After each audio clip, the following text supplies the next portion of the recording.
السلام عليكم ورحمة الله وبركاته، ازيكم عاملين ايه؟ ان شاء الله تكونوا بخير. ان شاء الله فيديو النهاردة هعمل معاكم كيكة دقيق الذرة اللي هي اسمها البسيسة.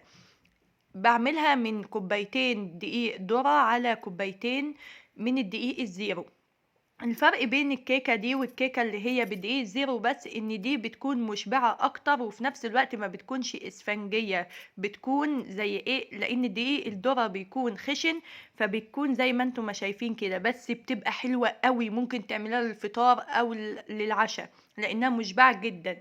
دلوقتي اعملها معاكم. انا حطيت 2 بيضة بس، وعليهم كيسين من الفانيليا في الخلاط،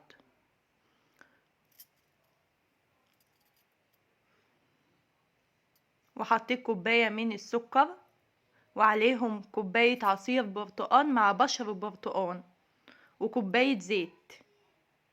عصير برتقان فريش وبشرت برتقانة كاملة مع العصير،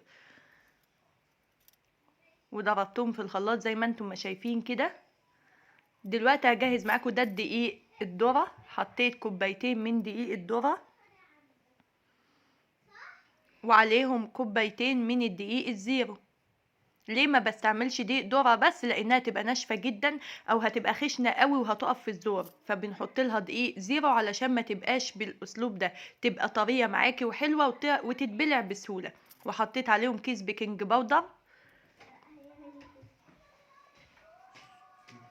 وقلبت مكونات الجافه كلها على بعض، وحطيت كمان شويه ملح على الدقيق.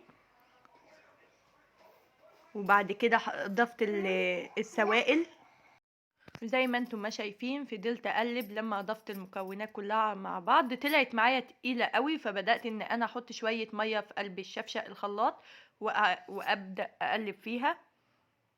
هتبقى برضك سمكها تقيل، هحط ميه تاني عادي، زودي ميه عادي لحد ما توصلي للسمك اللي هو ده. دهنت الصينيه بتاعتي من الزيت، وبدات احط فيها ايه، الكيك.